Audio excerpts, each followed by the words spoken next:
Assalamualaikum warahmatullahi wabarakatuh. Perkenalkan, saya Desri Arita Putri.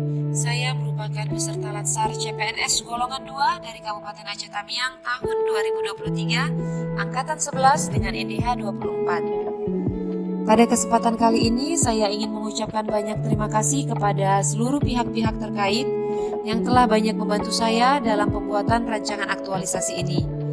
Terlebih kepada Ibu Nurul Hidayah SH MSI selaku coach yang telah memberikan waktu, dukungan, bimbingan dengan penuh kesabaran terhadap saya dalam membuat rancangan aktualisasi ini. Dan juga saya ingin mengucapkan terima kasih kepada Ibu Nurse Fitri Elita SCAP MCAP selaku mentor saya yang juga sudah meluangkan waktu untuk memberikan dukungan serta bimbingannya kepada saya. Kemudian saya juga mengucapkan terima kasih kepada penguji yang telah hadir. Diharapkan rancangan aktualisasi ini bisa menjadi poin pembelajaran untuk kita semua. Saya akan memperkenalkan diri saya lebih rinci kepada Bapak Ibu semua terlebih dahulu. Nama saya Desri Arita Putri AMDKEP. Saya lahir di Rantau tanggal 13 Desember 1992 dengan pendidikan terakhir D3 Keperawatan, dan jabatan saya adalah pelaksana atau perawat terampil. Pangkat dan golongan yaitu sebagai pengatur 2C di instansi kerja Rumah Sakit Umum Daerah Kabupaten Aceh Tamiang. Adapun judul rancangan aktualisasi saya yaitu peningkatan peran perawat dalam melakukan edukasi HAIS di Rumah Sakit Umum Daerah Kabupaten Aceh Tamiang dengan menggunakan media buklet dan video edukasi. Judul yang saya ambil kali ini tidak lepas dari tugas pokok dan fungsi saya sebagai perawat pelaksana, yaitu melaksanakan pelayanan asuhan keperawatan dan melaksanakan koordinasi dengan tim kesehatan lain sesuai petunjuk dengan prosedur dan ketentuan yang berlaku agar pelaksanaan tugas berjalan dengan lancar. Adapun uraian tugas saya sebagai berikut. 1. Mempelajari tugas dan petunjuk kerja yang diberikan atasan sesuai dengan ketentuan untuk menghindari kesalahan dalam pelaksanaan kegiatan. 2. Menyiapkan fasilitas pelayanan keperawatan sesuai dengan ketentuan untuk kelancaran pelayanan keperawatan.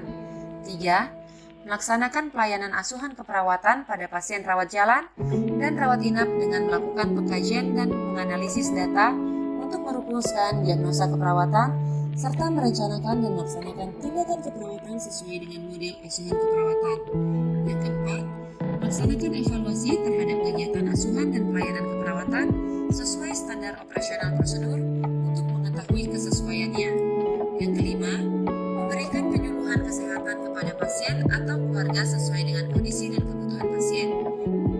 6. Melaksanakan koordinasi atau merujuk pasien dengan tim kesehatan lain sesuai dengan kebutuhan untuk pemeriksaan diagnostik, tindakan pengobatan, dan perawatan lanjutan. 7. Mengidentifikasi masalah meliputi kegiatan asuhan dan pelayanan keperawatan agar dapat dilakukan penanggulangan masalah pada pelayanan keperawatan. 8. Melaksanakan pencatatan dan pelaporan asuhan keperawatan yang tepat dan benar sesuai standar asuhan keperawatan. 9. Melaksanakan tugas kedinasan lainnya yang diberikan atasan agar tugas terbagi habis. Dan yang ke-10, membuat laporan hasil pelaksanaan tugas kepada atasan untuk mendapat petunjuk selanjutnya. Baiklah, sekarang saya akan memaparkan sedikit tentang instansi saya, yaitu Rumah Sakit Umum Daerah Kabupaten Aceh Tamiang. Rumah Sakit Umum Daerah Kabupaten Aceh Tamiang adalah rumah sakit tipe C milik pemerintah daerah Kabupaten Aceh Tamiang yang beralamat di Jalan Kesehatan, Kecamatan Karangbaru. Lokasinya sekitar 1,5 km dari pusat kota Kuala Simpang dan berada sekitar setengah kilometer dari jalur jalan negara yang menghubungkan Banda Aceh, Medan. Pada awalnya tahun 1915, Rumah Sakit Umum Daerah Kabupaten Aceh Tamiang merupakan Rumah Sakit Umum Kuala Simpang peninggalan pemerintah Belanda yang berfungsi sebagai rumah sakit perkebunan. Kemudian pada tahun 1974, statusnya berubah menjadi Puskesmas Karangbaru. Pada tanggal 2 Februari 2003, Puskesmas Karangbaru ini mengalami peningkatan status pelayanan menjadi pelayanan rumah sakit, dan hal ini terwujud dalam keputusan Menteri Kesehatan RI nomor 930-Menkes-K-6-2003 dengan status pelayanan Rumah Sakit Umum Daerah Kabupaten Aceh Tamiang menjadi rumah sakit dengan klasifikasi kelas C. dan pada tanggal 2 Agustus 2003 dikukuhkan kembali dengan penandatanganan prasasti oleh Bapak Ahmad Sujudi selaku Menteri Kesehatan Republik Indonesia. Visi Rumah Sakit Umum Daerah Kabupaten Aceh Tamiang yaitu rumah sakit berkualitas dan profesional. Adapun misi dari Rumah Sakit Umum Daerah Kabupaten Aceh Tamiang itu sendiri adalah yang pertama, mewujudkan pelayanan kesehatan rujukan yang aman, efektif dan efisien melalui standarisasi tata kelola rumah sakit serta sesuai dengan nilai sosial kemasyarakatan. 2. Meningkatkan kompetensi dan profesionalisme sumber daya manusia. 3. Menyediakan sarana dan prasarana yang aman, bermutu serta mengembangkan promosi pelayanan kesehatan rujukan. Rumah Sakit Umum Daerah Kabupaten Aceh Tamiang juga memiliki moto yaitu Bertuah, yang merupakan akronim dari bermutu, efisien, transparan, ukhuwah, aman, dan handal. Adapun latar belakang saya dalam mengambil judul rancangan aktualisasi mengenai peningkatan peran perawat dalam melakukan edukasi HAIS di Rumah Sakit Umum Daerah Kabupaten Aceh Tamiang dengan menggunakan media buklet dan video edukasi yaitu berdasarkan hasil observasi di Rumah Sakit Umum Daerah Kabupaten Aceh Tamiang, terdapat 70% pasien dan keluarga yang ditemukan belum memahami dan belum menerapkan tindakan pencegahan HAIS dengan baik. Sedangkan edukasi pencegahan HAIS kepada pasien dan keluarga sudah dilakukan namun belum secara optimal. Selain itu, belum adanya media yang lengkap seperti buklet dan video untuk poliklinik menjadi salah satu kendala dalam pemberian edukasi kepada pasien dan keluarga.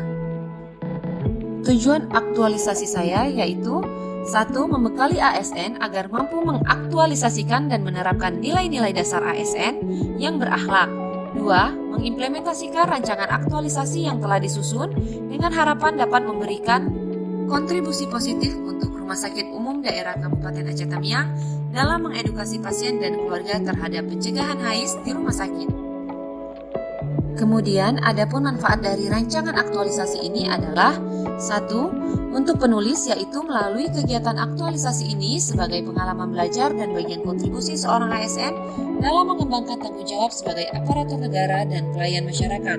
2. Untuk Rumah Sakit Umum Daerah Kabupaten Aceh Tamiang itu sendiri, yaitu melalui kegiatan aktualisasi ini maka terjalankan visi menjadi rumah sakit yang berkualitas dan profesional. 3. Untuk masyarakat yaitu melalui kegiatan aktualisasi ini mendapatkan peningkatan pengetahuan tentang pencegahan HAIS yang dapat diimplementasikan dalam kehidupan sehari-hari. Berdasarkan pengalaman kerja yang sudah saya jalani sebagai seorang perawat pelaksana di Rumah Sakit Umum Daerah Kabupaten Aceh Tamiang, terdapat beberapa isu yang terjadi dalam menjalankan tugas keperawatan. Dari isu-isu ini, maka ada 3 isu yang saya angkat, yaitu yang pertama, belum optimalnya pengawasan peran perawat dalam pengontrolan cairan infus di ruang Srimerun Rumah Sakit Umum Daerah Kabupaten Aceh Tamiang. Dengan kondisi saat ini, pengawasan cairan infus masih belum optimal karena masih ditemukan cairan infus yang habis tidak tepat pada waktunya. Dampak jika tidak diselesaikan, dapat terjadi edema atau penumpukan cairan di dalam tubuh, munculnya penyakit lain seperti hipertensi, serta menambahnya waktu perawatan sehingga mengurangi laba rumah sakit. Pihak yang terdampak, pasien, keluarga pasien, dan rumah sakit.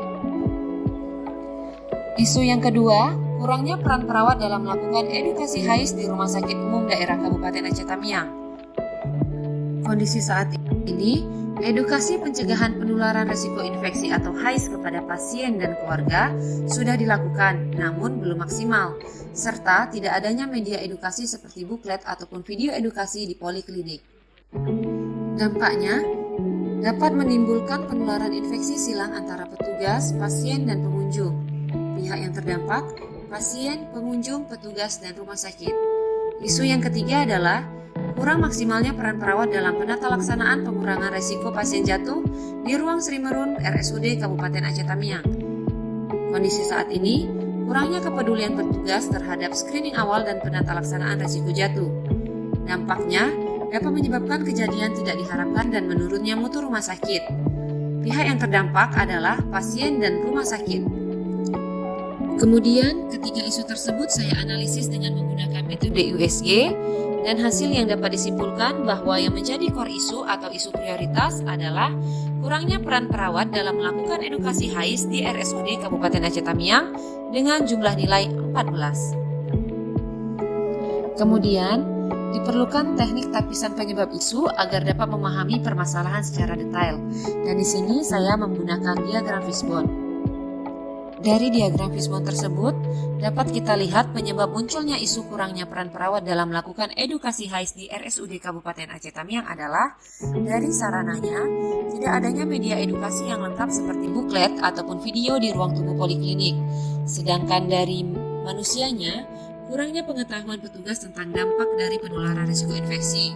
Sedangkan dari metodenya, edukasi dilakukan hanya dengan berbicara sepintas. Kemudian dari lingkungan, kurangnya kepedulian petugas dan pengunjung tentang penularan risiko infeksi. Dampak dari isu tersebut adalah apabila edukasi pencegahan penularan risiko infeksi atau HAIS tidak dilakukan dengan optimal, maka akan menjadi masalah serius. Di antaranya, kurangnya pengetahuan tentang tindakan pencegahan yang dapat berimbas pada perilaku beresiko menularkan atau tertular. Adapun kegiatan saya untuk melakukan rancangan aktualisasi yaitu yang pertama melakukan persiapan rencana kegiatan dengan tahapan kegiatan. 1. Melakukan konsultasi dengan mentor. Outputnya adalah memperoleh saran dan dukungan dari mentor untuk menyusun rancangan aktualisasi dengan hasil lembar persetujuan mentor dan dokumentasi. Kemudian yang kedua, melakukan survei pengetahuan dan perilaku pasien dan pengunjung dalam pencegahan HAIS dengan menggunakan kuesioner pasien dan keluarga pasien tentang pencegahan infeksi rumah sakit. Outputnya adalah mendapatkan data yang lebih objektif dengan hasil bukti survei pengetahuan dan perilaku pasien dan keluarga pasien.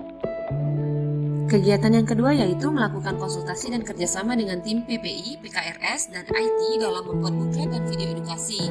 Tahapan kegiatannya 1. Melakukan pertemuan dengan tim PPI, PKRS, dan IT.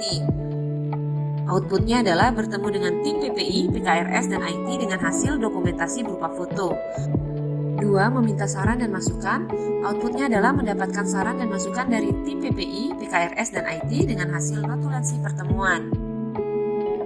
3. Meminta persetujuan untuk membuat buklet dan video edukasi dengan output mendapatkan persetujuan untuk membuat buklet dan video dengan hasil lembar persetujuan dari tim PPI dan PKRS.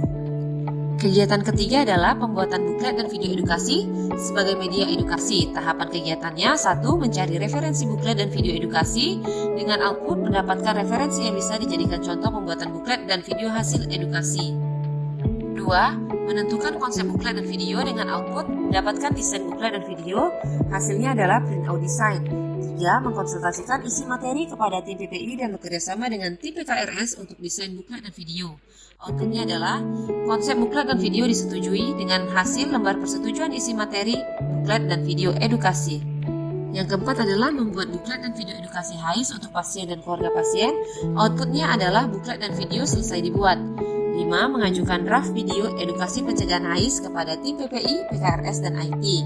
Outputnya adalah buklet dan video edukasi pencegahan HAIS siap untuk disosialisasikan. Kegiatan keempat adalah melakukan sosialisasi kepada perawat tentang buklet dan video sebagai media edukasi HAIS. Tahapan kegiatannya 1. Meminta izin untuk mengadakan sosialisasi dengan output mendapatkan izin untuk melakukan sosialisasi dan hasilnya adalah surat izin sosialisasi pencegahan HAIS. Tahapan kedua, menyiapkan materi dan sarana prasarana. Outputnya adalah materi dan sarana prasarana siap untuk digunakan. Tahapan ketiga, mensosialisasikan buklet dan video edukasi pencegahan HAIS kepada jajaran manajemen rumah sakit, seluruh unit dan instalasi serta seluruh tim yang terkait. Outputnya adalah undangan, absensi, notulensi, dan dokumentasi. Kegiatan 5 yaitu melakukan observasi penggunaan buklet dan video sebagai media edukasi dengan tahapan kegiatan. Yang pertama, melakukan audit kepada petugas dalam memberikan edukasi kepada pasien dan keluarga tentang pencegahan HAIS dengan menggunakan form audit. Outputnya, perawat dapat melakukan edukasi menggunakan media buklet dan video dengan benar. Yang kedua, melihat pendokumentasian kegiatan edukasi oleh petugas di form edukasi rekam medis pasien. Outputnya adalah kegiatan edukasi terdokumentasi di form edukasi rekam medis pasien. Hasilnya, foto form edukasi. Kegiatan yang keenam adalah evaluasi penggunaan buklet dan video sebagai media edukasi. Tahapan kegiatan, membuat evaluasi dengan menggunakan kuesioner yang sama dengan kuesioner saat survei awal. Yang kedua, membagikan kuesioner kepada pasien dan keluarga pasien yang telah diberikan. Outputnya adalah form kuesioner diisi oleh pasien dan keluarga. Ketiga, menganalisis data hasil evaluasi yang telah diisi oleh pasien dan keluarga dalam bentuk tabel atau grafik. Outputnya, mendapatkan infografis pengetahuan pencegahan HAIS pada pasien dan keluarga pasien. Jadwal kegiatan. Kegiatan pertama, melakukan persiapan rencana kegiatan akan dilakukan pada minggu ketiga bulan Juni. Kegiatan kedua, melakukan konsultasi dan kerjasama dengan tim PPI, PKRS, dan IT dalam membuat buklet dan video edukasi akan dilakukan pada minggu keempat bulan Juni dan minggu pertama bulan Juli. Kegiatan ketiga, pembuatan buklet dan video edukasi sebagai media HAIS akan dilakukan pada minggu kedua dan minggu ketiga bulan Juli. Kegiatan keempat, melakukan sosialisasi kepada perawat tentang buklet dan video sebagai media edukasi HAIS dilakukan pada minggu keempat bulan Juli dan minggu pertama bulan Agustus. Kegiatan kelima, melakukan observasi penggunaan buklet dan video sebagai media edukasi HAIS dilakukan pada minggu kedua bulan Agustus. Sedangkan kegiatan keenam, evaluasi penggunaan buklet dan video sebagai media edukasi HAIS dilakukan pada minggu ketiga dan minggu keempat bulan Agustus. Demikianlah pemaparan saya tentang simulasi rancangan aktualisasi. Semoga dapat diambil pembelajarannya untuk kita semua. Dan saya akhiri dengan wabillahi taufiq walhidayah. Assalamualaikum warahmatullahi wabarakatuh.